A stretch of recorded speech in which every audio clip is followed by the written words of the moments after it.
मेरे प्यारे देशवासियों, नमस्कार। पिछले दिनों जिस बात ने हम सबका ध्यान आकर्षित किया, वह है चीता। चीतों पर बात करने के लिए ढेर सारे मैसेजेस आए हैं। वह चाहे उत्तर प्रदेश के अरुण कुमार गुप्ता जी हो या फिर तेलंगाना के एन रामचंद्रन रघुराम जी, गुजरात के राजन जी हो या फिर दिल्ली के सुब्रत जी। देश के कोने कोने से लोगों ने भारत में चीतों के लौटने पर खुशियां जताई हैं। 130 करोड़ भारतवासी खुश हैं, गर्व से भरे हैं। यह है भारत का प्रकृति प्रेम। इस बारे में लोगों का एक कॉमन सवाल यही है कि मोदी जी, हमें चीतों को देखने का अवसर कब मिलेगा। साथियों, एक टास्क फोर्स बनी है।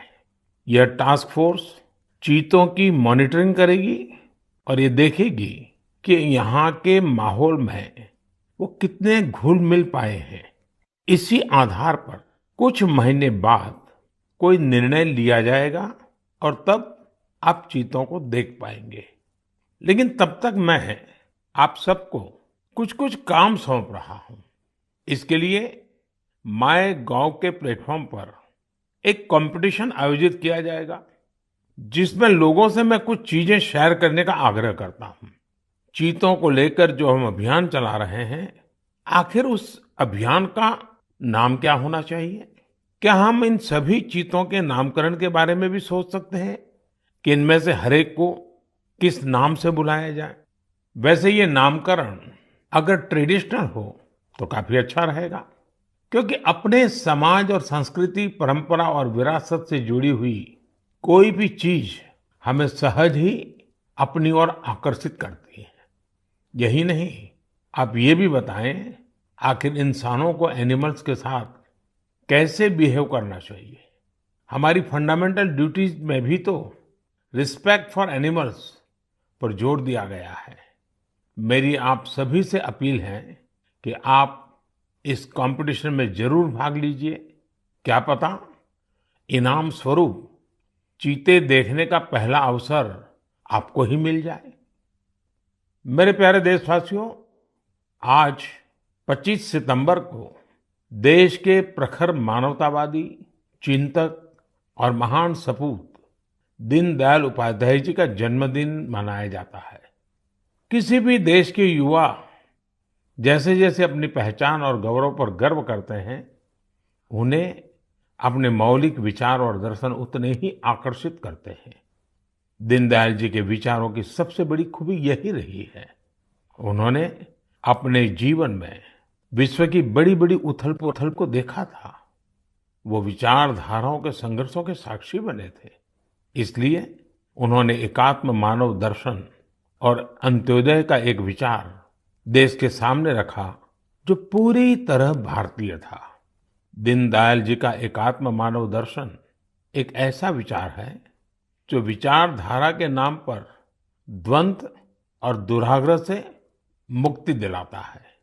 उन्होंने मानव मात्र को एक समान मानने वाले भारतीय दर्शन को फिर से दुनिया के सामने रखा। हमारे शास्त्रों में कहा गया है, आत्मवत् सर्वभूतेषु, अर्थात हम जीव मात्र को अपने समान माने, अपने जैसा व्यवहार करें। आधुनिक सामाजिक और राजनीतिक परिप्रेक्ष्य में भी भारतीय दर्शन कैसे दुनिया का मार्गदर्शन कर सकता है, ये दीनदयाल जी ने हमें सिखाया। एक तरह से आजादी के बाद देश में जो हीन भावना थी, उससे आजादी दिलाकर उन्होंने हमारी अपनी बौद्धिक चेतना को जागृत किया। वो कहते भी थे, हमारी आजादी तभी सार्थक हो सकती है जब वो हमारी संस्कृति और पहचान की अभिव्यक्ति करे। इसी विचार के आधार पर उन्होंने देश के विकास का विजन निर्मित किया था।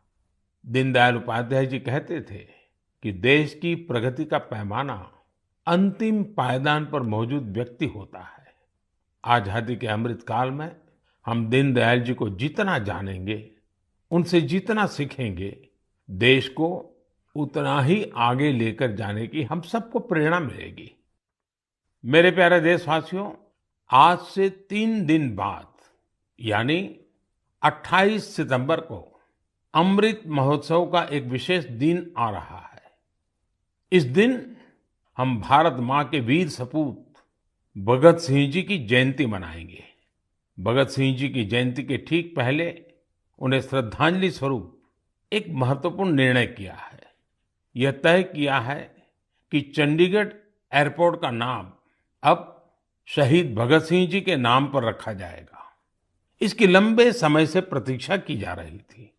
मैं चंडीगढ़, पंजाब, हरियाणा और देश के सभी लोगों को इस निर्णय की बहुत बहुत बधाई देता हूँ।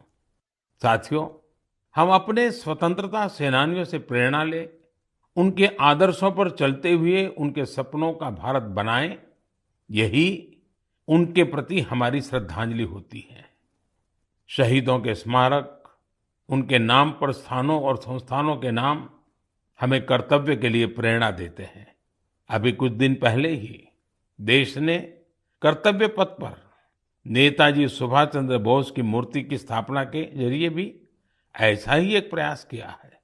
और अब शहीद भगत सिंह के नाम से चंडीगढ़ एयरपोर्ट का नाम इस दिशा में एक और कदम है।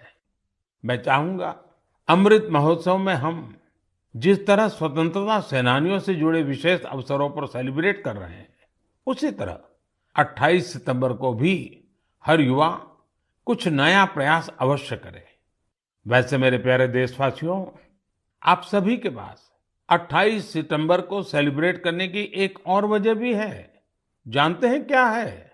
मैं सिर्फ 2 शब्द कहूंगा, लेकिन मुझे पता है आपका जोश 4 गुना ज्यादा बढ़ जाएगा। ये 2 शब्द हैं सर्जिकल स्ट्राइक। बढ़ गया ना जोश? हमारे देश में अमृत महोत्सव का जो अभियान चल रहा है, उन्हें हम पूरे मनोयोग से सेलिब्रेट करें, अपनी खुशियों को सबके साथ साझा करें।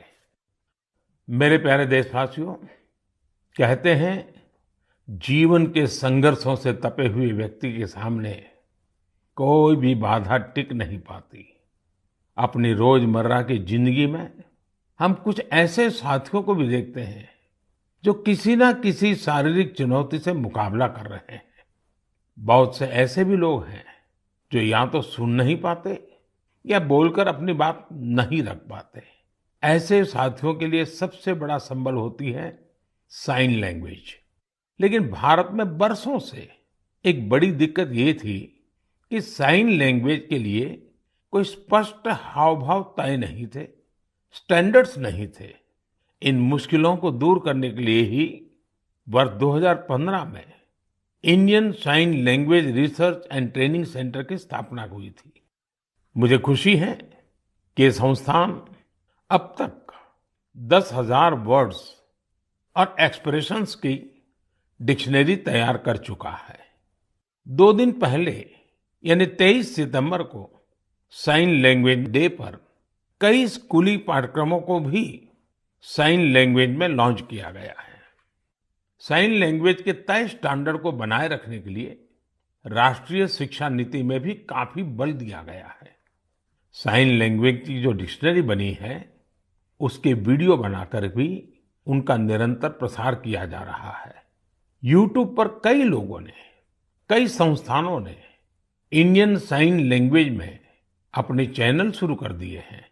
यानी 7-8 साल पहले साइन लैंग्वेज को लेकर जो अभियान देश में प्रारंभ हुआ था, अब उसका लाभ लाखों मेरे दिव्यांग भाई बहनों को होने लगा है। हरियाणा के रहने वाली पूजा जी तो इंडियन साइन लैंग्वेज से बहुत खुश हैं। पहले वो अपने बेटे से ही संवाद नहीं कर पाती थी, लेकिन 2018 में साइन लैंग्वेज की ट्रेनिंग लेने के बाद माँ बेटे दोनों का जीवन आसान हो गया है। पूजा जी के बेटे ने भी साइन लैंग्वेज सीखी और अपने स्कूल में उसने स्टोरी टेलिंग में प्राइज जीतकर भी दिखा दिया। इसी तरह टिंका जी की 6 साल की एक बिटिया है जो सुन नहीं पाती है। टिंका जी ने अपनी बेटी को साइन लैंग्वेज का कोर्स कराया था, लेकिन उन्हें खुद साइन लैंग्वेज नहीं आती थी। इस वजह से वो अपनी बच्ची से कम्युनिकेट नहीं कर पाती थी। अब टिंका जी ने भी साइन लैंग्वेज की ट्रेनिंग ली है और दोनों माँ बेटी अब आपस में खूब बातें किया करती हैं। इन प्रयासों का बहुत बड़ा लाभ केरला की मंजू जी को भी हुआ है। मंजू जी जन्म से ही सुन नहीं पाती है। इतना ही नहीं, उनके पेरेंट के जीवन में भी यही स्थिति रही है। ऐसे में साइन लैंग्वेज ही पूरे परिवार के लिए संवाद का जरिया बनी है। अब तो मंजू जी खुद ही साइन लैंग्वेज की टीचर बनने का भी फैसला ले लिया है। साथियों, मैं इसके बारे में मन की बात में इसलिए भी चर्चा कर रहा हूं ताकि इंडियन साइन लैंग्वेज को लेकर अवेयरनेस बढ़े। इससे हम अपने दिव्यांग साथियों की अधिक से अधिक मदद कर सकेंगे। भाइयों और बहनों, कुछ दिन पहले मुझे ब्रेल में लिखी हेमकोश की एक कॉपी भी मिली है। हेमकोश असमिया भाषा की सबसे पुरानी डिक्शनरीज में से एक है। यह 19वीं शताब्दी में तैयार की गई थी। इसका संपादन प्रख्यात भाषाविद हेमचंद्र बरुआ जी ने किया था। हेमकोश का ब्रेल एडिशन करीब 10,000 पन्नों का है और यह 15 वॉल्यूम से भी अधिक में प्रकाशित होने जा रहा है। इसमें 1 लाख से भी अधिक शब्दों का अनुवाद होना है। मैं इस संवेदनशील प्रयास की बहुत सराहना करता हूं। इस तरह के हर प्रयास दिव्यांग साथियों का कौशल और सामर्थ्य बढ़ाने में बहुत मदद करते हैं। आज भारत पैरा स्पोर्ट्स में भी सफलता के परचम लहरा रहा है। हम सभी कई टूर्नामेंट्स में इसके साक्षी रहे हैं। आज कई लोग ऐसे हैं जो दिव्यांगों के बीच फिटनेस कल्चर को जमीनी स्तर पर बढ़ावा देने में जुटे हैं। इससे दिव्यांगों के आत्मविश्वास को बहुत बल मिलता है। मेरे प्यारे देशवासियों, मैं कुछ दिन पहले सूरत की एक बिटिया अन्वी से मिला। अन्वी और अन्वी के योग से मेरी वो मुलाकात इतनी यादगार रही है कि उसके बारे में मैं मन की बात के सभी श्रोताओं को जरूर बताना चाहता हूं। साथियों, अन्वी जन्म से ही डाउन सिंड्रोम से पीड़ित है और वो बचपन से ही हार्ट की गंभीर बीमारी से भी जूझती रही है। जब वो केवल 3 महीने की थी, तभी उसे ओपन हार्ट सर्जरी से भी गुजरना पड़ा। इन सब मुश्किलों के बावजूद न तो अन्वी ने और न ही उसके माता पिता ने कभी हार मानी। अन्वी के माता पिता ने डाउन सिंड्रोम के बारे में पूरी जानकारी इकट्ठा की और फिर तय किया कि अन्वी की दूसरों पर निर्भरता को कम कैसे करेंगे। उन्होंने अन्वी को पानी का ग्लास कैसे उठाना, जूते के फीते कैसे बांधना, कपड़ों के बटन कैसे लगाना, ऐसी छोटी छोटी छोटी चीजें सिखाना शुरू किया। कौन सी चीज की जगह कहाँ है, कौन सी अच्छी आदतें होती हैं, ये सब कुछ बहुत धैर्य के साथ उन्होंने अन्वी को सिखाने की कोशिश की। बिटिया अन्वी ने जिस तरह सीखने की इच्छा शक्ति दिखाई, अपनी प्रतिभा दिखाई, उससे उसके माता पिता को भी बहुत हौसला मिला। उन्होंने अन्वी को योग सीखने के लिए प्रेरित किया। मुसीबत इतनी गंभीर थी कि अन्वी अपने 2 पैर पर भी खड़ी नहीं हो पाती थी। ऐसी परिस्थिति में उनके माता पिताजी ने अन्वी को योग सीखने के लिए प्रेरित किया। पहली बार जब वो योग सिखाने वाली कोच के पास गई, तो वे भी बड़ी दुविधा में थे कि क्या ये मासूम बच्ची योग कर पाएगी। लेकिन कोच को भी शायद इसका अंदाजा नहीं था कि अन्वी किस मिट्टी की बनी है। वो अपनी माँ के साथ योग का अभ्यास करने लगी और अब तो वो योग में एक्सपर्ट हो चुकी है। अन्वी आज देश भर के कंपटीशन में हिस्सा लेती है और मेडल जीतती है। योग ने अन्वी को नया जीवन दे दिया। अन्वी ने योग को आत्मसात कर जीवन को आत्मसात किया। अन्वी के माता-पिता ने मुझे बताया कि योग से अन्वी के जीवन में अद्भुत बदलाव देखने को मिला है। अब उसका सेल्फ कॉन्फिडेंस गजब का हो गया है। योग से अन्वी की फिजिकल हेल्थ में भी सुधार हुआ है और दवाओं की जरूरत भी कम होती चली जा रही है।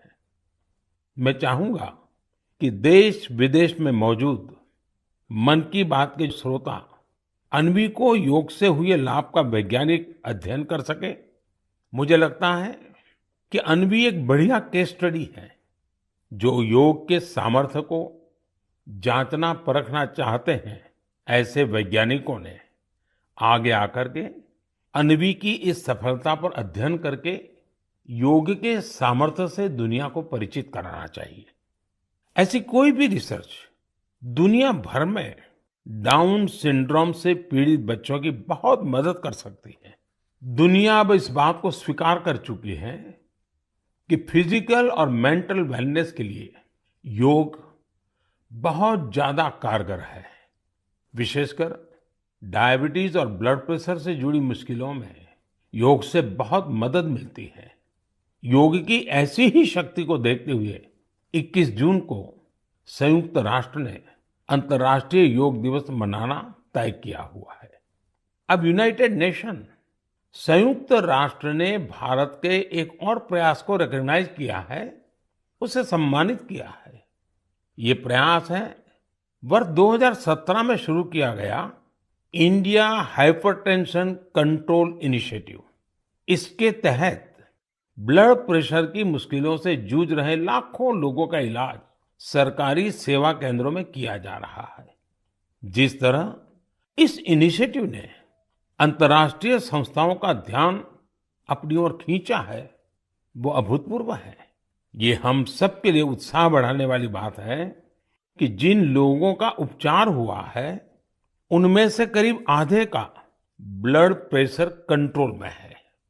मैं इस इनिशिएटिव के लिए काम करने वाले उन सभी लोगों को बहुत बहुत बधाई देता हूं जिन्होंने अपने अथक परिश्रम से इसे सफल बनाया। साथियों, मानव जीवन की विकास यात्रा निरंतर पानी से जुड़ी हुई है, चाहे वो समंदर हो, नदी हो या तालाब। भारत का भी सौभाग्य है कि करीब 7,500 किलोमीटर से अधिक लंबी कोस्टलाइन के कारण हमारा समुद्र से नाता अटूट रहा है। यह तटीय सीमा कई राज्यों और द्वीपों से होकर गुजरती है। भारत के अलग अलग समुदायों और विविधताओं से भरी संस्कृति को यहाँ फलते फूलते देखा जा सकता है। इतना ही नहीं, इन तटीय इलाकों का खान-पान लोगों को खूब आकर्षित करता है। लेकिन इन मजेदार बातों के साथ ही एक दुखद पहलू भी है। हमारे ये तटीय क्षेत्र पर्यावरण से जुड़ी कई चुनौतियों का सामना कर रहे हैं। क्लाइमेट चेंज मरीन इकोसिस्टम के लिए बड़ा खतरा बना हुआ है, तो दूसरी ओर हमारे बीचीज पर फैली गंदगी परेशान करने वाली है। हमारी यह जिम्मेदारी बनती है कि हम इन चुनौतियों के लिए गंभीर और निरंतर प्रयास करें। यहाँ मैं देश के तटीय क्षेत्रों में कोस्टल क्लीनिंग की एक कोशिश स्वच्छ सागर सुरक्षित सागर, इसके बारे में बात करना चाहूंगा। 5 जुलाई को शुरू हुआ यह अभियान बीते 17 सितंबर को विश्वकर्मा जयंती के दिन संपन्न हुआ। इसी दिन कोस्टल क्लीनअप डे भी था। आजादी के अमृत महोत्सव में शुरू हुई यह मुहिम 75 दिनों तक चली। इसमें जन भागीदारी देखते ही बन रही थी। इस प्रयास के दौरान पूरे 2.5 महीने तक सफाई के अनेक कार्यक्रम देखने को मिले। गोवा में एक लंबी ह्यूमन चेन बनाई गई। काकीनाडा में गणपति विसर्जन के दौरान लोगों को प्लास्टिक से होने वाले नुकसान के बारे में बताया गया। एनएसएस के लगभग 5,000 युवा साथियों ने तो 30 टन से अधिक प्लास्टिक एकत्र किया। ओडिशा में 3 दिन के अंदर 20,000 से अधिक स्कूली छात्रों ने प्रण लिया कि वे अपने साथ ही परिवार और आसपास के लोगों को भी स्वच्छ सागर और सुरक्षित सागर के लिए प्रेरित करेंगे। मैं उन सभी लोगों को बधाई देना चाहूंगा जिन्होंने इस अभियान में हिस्सा लिया।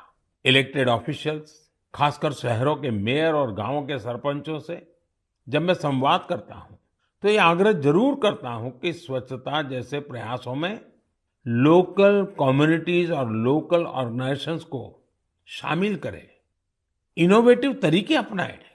बेंगलुरु में एक टीम है, यूथ फॉर परिवर्तन।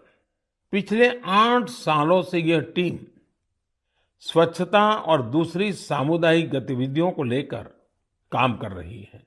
उनका मोटो बिल्कुल क्लियर है, स्टॉप कंप्लेनिंग, स्टार्ट एक्टिंग। इस टीम ने अब तक शहर भर की 370 से ज्यादा जगहों का सौंदर्यीकरण किया है।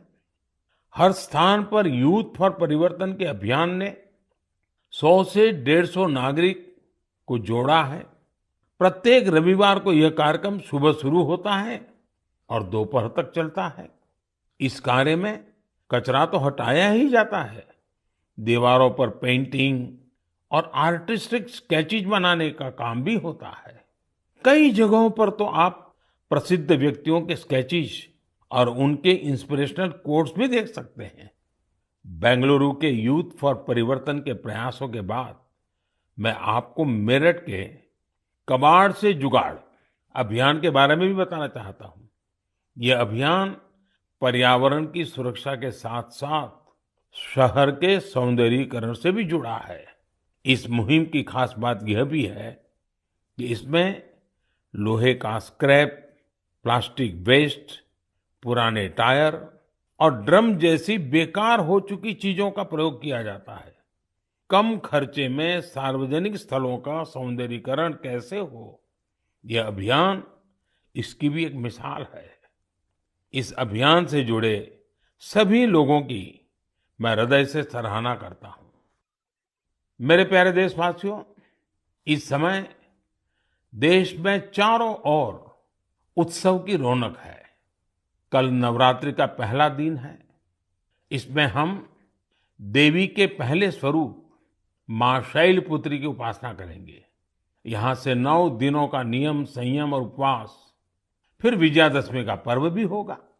यानी एक तरह से देखें तो हम पाएंगे कि हमारे पर्वों में आस्था और आध्यात्मिकता के साथ साथ कितना गहरा संदेश भी छिपा है। अनुशासन और संयम से सिद्धि की प्राप्ति और उसके बाद विजय का पर्व, यही तो जीवन में किसी भी लक्ष्य को प्राप्त करने का मार्ग होता है।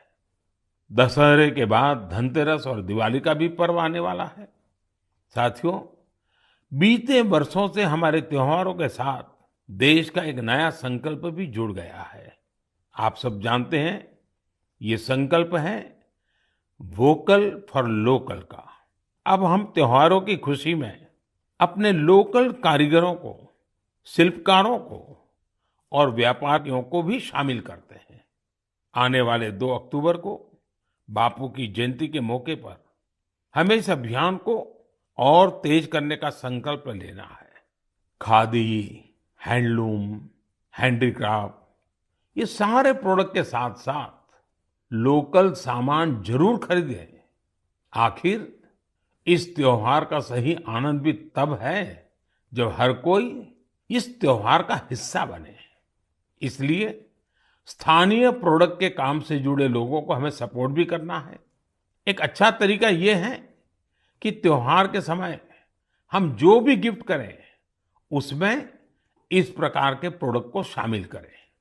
इस समय यह अभियान इसलिए भी खास है क्योंकि आजादी के अमृत महोत्सव के दौरान हम आत्मनिर्भर भारत का भी लक्ष्य लेकर चल रहे हैं, जो सही मायने में आजादी के दीवानों को एक सच्ची श्रद्धांजलि होगी। इसलिए मेरा आपसे निवेदन है कि इस बार खादी, हैंडलूम या हैंडीक्राफ्ट इस प्रोडक्ट को खरीदने के आप सारे रिकॉर्ड तोड़ दें। हमने देखा है त्योहारों पर पैकिंग और पैकेजिंग के लिए पॉलीथीन बैग्स का भी बहुत इस्तेमाल होता रहा है। स्वच्छता के पर्वों पर पॉलीथीन का नुकसानकारक कचरा, ये भी हमारे पर्वों की भावना के खिलाफ है। इसलिए हम स्थानीय स्तर पर बने हुए नॉन प्लास्टिक बैग्स का ही इस्तेमाल करें। हमारे यहाँ जूट के, सूत के, केले के ऐसे कितने ही पारंपरिक बैग का चलन एक बार फिर से बढ़ रहा है। ये हमारी जिम्मेदारी है कि हम त्योहारों के अवसर पर इनको बढ़ावा दें और स्वच्छता के साथ अपने और पर्यावरण के स्वास्थ्य का भी ख्याल रखें। मेरे प्यारे देशवासियों, हमारे शास्त्रों में कहा गया है, परहित सरिस धर्म नहीं भाई। यानी दूसरों का हित करने के समान, दूसरों की सेवा करने, उपकार करने के समान कोई और धर्म नहीं है। पिछले दिनों देश में समाज सेवा की इसी भावना की एक और झलक देखने को मिली। आपने भी देखा होगा कि लोग आके आकर किसी न किसी टीबी से पीड़ित मरीज को गोद ले रहे हैं, उसके पौष्टिक आहार का बीड़ा उठा रहे हैं। दरअसल ये टीबी मुक्त भारत अभियान का एक हिस्सा है, जिसका आधार जनभागीदारी है, कर्तव्य भावना है। सही पोषण से ही सही समय पर मिली दवाइयों से टीबी का इलाज संभव है।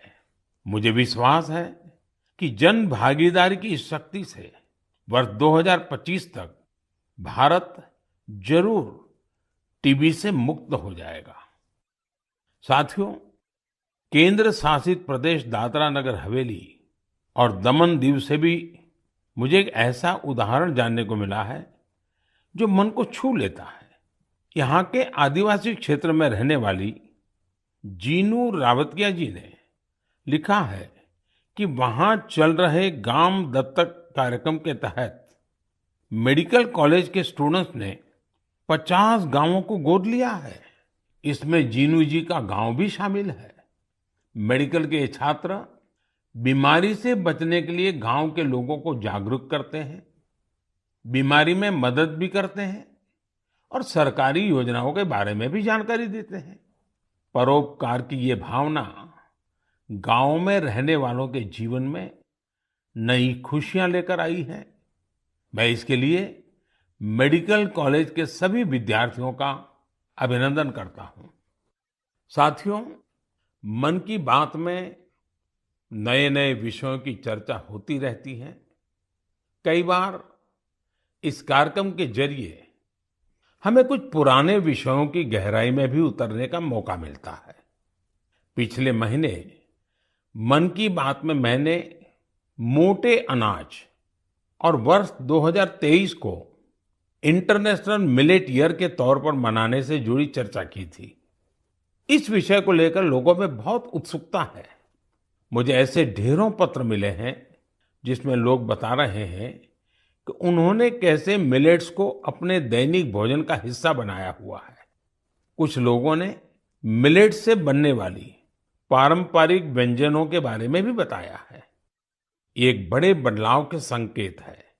लोगों के इस उत्साह को देखकर मुझे लगता है कि हमें मिलकर एक ई बुक तैयार करनी चाहिए, जिसमें लोग मिलेट से बनने वाले डिशेस और अपने अनुभवों को साझा कर सकें। इससे इंटरनेशनल मिलेट ईयर शुरू होने से पहले हमारे पास मिलेट्स को लेकर एक पब्लिक एनसाइक्लोपीडिया भी तैयार होगा और फिर इसे माइगोव पोर्टल पर पब्लिश कर सकते हैं। साथियों, मन की बात में इस बार इतना ही, लेकिन चलते चलते मैं आपको नेशनल गेम्स के बारे में भी बताना चाहता हूं। 29 सितंबर से गुजरात में नेशनल गेम्स का आयोजन हो रहा है। ये बड़ा ही खास मौका है, क्योंकि नेशनल गेम्स का आयोजन कई साल बाद हो रहा है। कोविड महामारी की वजह से पिछली बार के आयोजनों को रद्द करना पड़ा था। इस खेल प्रतियोगिता में हिस्सा लेने वाले हर खिलाड़ी को मेरी बहुत बहुत शुभकामनाएं। इस दिन खिलाड़ियों का उत्साह बढ़ाने के लिए मैं उनके बीच में ही रहूंगा। आप सब भी नेशनल गेम्स को जरूर फॉलो करें और अपने खिलाड़ियों का हौसला बढ़ाएं। अब मैं आज के लिए विदा लेता हूं। अगले महीने मन की बात में नए विषयों के साथ आपसे फिर मुलाकात होगी। धन्यवाद। नमस्कार।